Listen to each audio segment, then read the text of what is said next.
determinaciones, ¿no? ¿Sí lo sabemos o no? Es una determinación. ¿Qué es lo que es determinado? Pues cuando yo lo puedo caracterizar. ¿Estamos? Muy bien. Es el conjunto de todas las determinaciones. ¿Y quién diría? Bueno, entonces coloco lo mejor. Entonces uno diría, es el conjunto de todas sus características. ¿Vale? ¿Vale? Entonces, ¿esta proposición es una proposición verdadera o es una proposición falsa?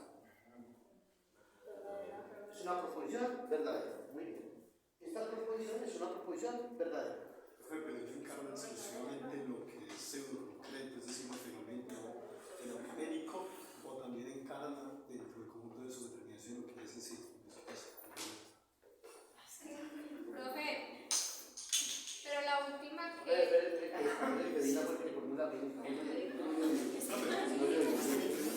Porque yo lo asocio con la lógica de la concreción de Cosick, con el hecho de que este tablero y la presencia de las determinaciones que son expuestas sean una simple manifestación fenoménica de la pseudoconcreción propiamente del objeto aquí tratado. Y la discusión viene en si esas determinaciones también abarcan lo que subyace, es decir, lo que es en sí. Ah, sí, claro. Claro, pero es que sucede que esto no es un en sí. ¿Ah? Sí, claro. Claro.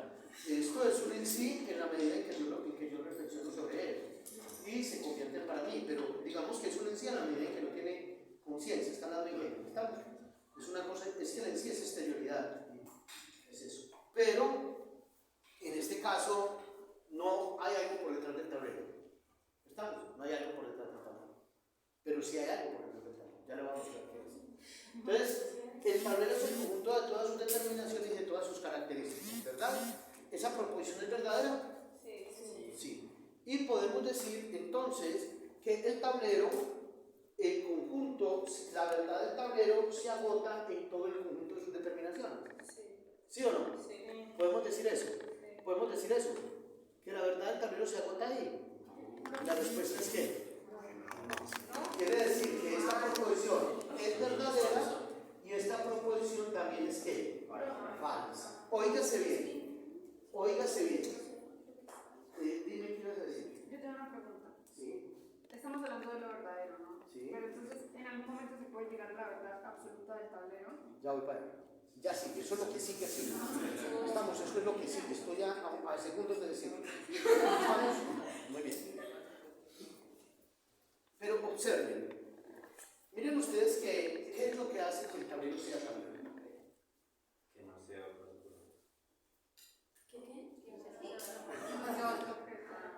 ¿Qué es lo que hace que el tablero sea tablero? Que no sea otra cosa. ¿Vale? Se da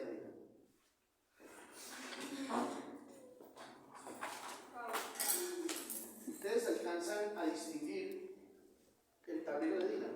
Sí. ¿Sí lo alcanzan a distinguir?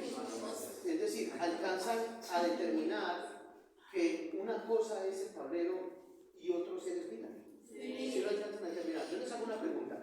¿Qué es lo que hace que Dylan y el tablero puedan identificarse? ¿Cómo? Diferentes características. Entonces yo puedo decir, Dylan es alto, para mí todo es alto. Dylan es alto, Dylan tiene una chaqueta café, Dylan calza 40. Yo puedo decir todas las determinaciones de Dylan, ¿verdad? Y yo puedo decir que eso es verdadero, ¿verdad? Pero lo que hace que yo pueda enunciar todas las determinaciones de Dylan es el hecho de que Dylan tiene determinación, es decir, de que Dylan tiene un límite. ¿Estamos? Si Dylan no fuera un Dylan determinado, o el tablero no fuera un tablero determinado, nosotros no existiríamos, o no existiría el tablero. Es decir, si el tablero fuera un tablero que no tiene esto, quiere decir que el tablero sería sin límite y no habría forma de distinguir entre el tablero y Dylan y el resto del mundo. ¿Me van entendiendo?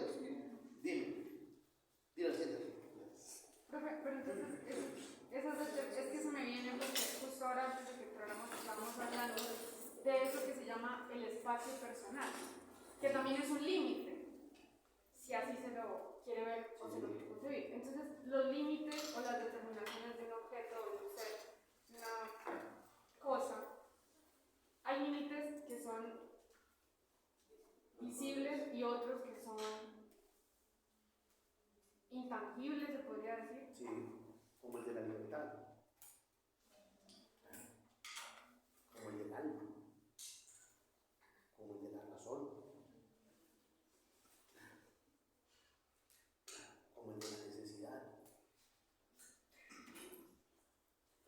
¿Estamos? Claro. Pero observe. Porque puse este ejemplo, es un ejemplo pedagógico. Estamos. Es un ejemplo pedagógico para entender por qué hablo de conceptos. Los conceptos solo se dan en la medida en que hay determinación. ¿Estamos? Si no hay el concepto básico que él va a plantear en el texto de la conciencia, en la primera parte de la fenomenología, que este es un vaso y es probable que por acá tengan otro vaso distinto y allá habría otro vaso. ¿Cuántos vasos hay en la cafetería, sí o no? Y los vasos que hay en la casa, que no tiene el vasito que le dieron de vino, el vasito que tiene de un aguardiente que venía, y un vaso que me robé una vez que salí un viernes por la tarde, y otro vaso que me llevaron, me lo dejaron ahí unos amigos, y tengo un mundo de vasos distintos, y uno no crea un concepto para cada vaso, ¿o sí? ¿No? Uno tiene un vaso, y el vaso, el concepto vaso, por eso Hegel dice el concepto es la síntesis de todas las determinaciones. ¿En dónde están todas las determinaciones de un objeto? En su concepto. Pero sucede que ¿qué es realmente el concepto? El concepto de la totalidad del objeto. Entonces piensen en esto. Piensen en que el tablero es el conjunto de todas las determinaciones. Es verdad, claro que es verdad. Y yo puedo caracterizar mínimamente el tablero. Puedo decir cada cosa. Puedo empezar a enumerar las cuadrículas. Puedo contarlas. 1, 3, 4, 5.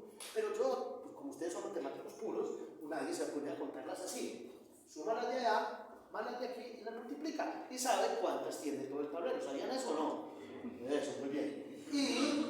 Y además es uno capaz de llegar a niveles de descripción tan fuertes que podría enumerar la cantidad de lumbre que tiene, la calidad de la lumbre que tiene, las manchas, y podría enumerar todo eso como determinaciones del tablero. Y así todo, en eso no se agota la verdad del tablero. Porque es que solamente puedo afirmar lo que es el tablero en la medida en que el tablero se diferencia del resto. Por tanto, es verdad que el tablero es todo el conjunto de sus determinaciones, pero sucede que es falso porque es que el tablero no se agota la verdad, el tablero no se agota en eso. El tablero también es verdad que el tablero no es. ¿Estamos? El tablero, ¿qué es? Es que estamos acostumbrados a pensar que la existencia se da en lo afirmativo. Es decir, estamos acostumbrados a pensar que las cosas existen en la medida en que somos capaces de pensarlas como lo que son. Pero realmente la existencia está en lo negativo. Porque solamente en virtud de la existencia de lo que no es que existe algo.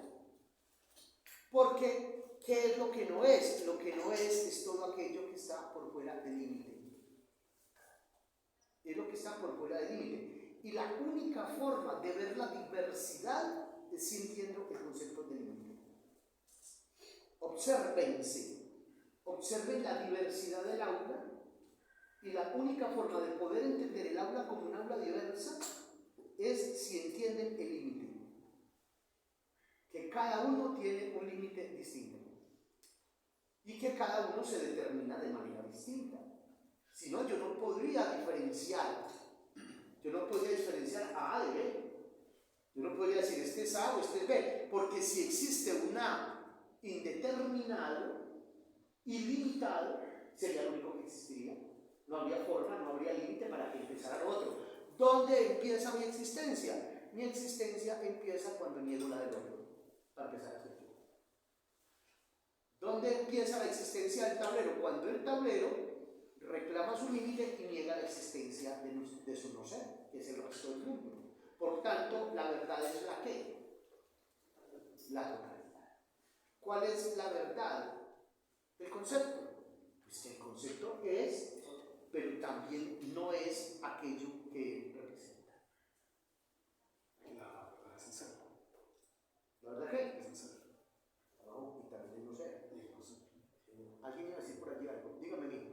Profe, entonces, por ejemplo, este ejercicio que tenemos en el tablero también podría venir siendo como lo que leímos en la filosofía del espíritu, como el examen de la conciencia por el saber. Porque, o sea, en cada premisa que estamos diciendo, estamos cambiando el saber y estamos teniendo un absoluto nuevo, y así en cada una de las premisas.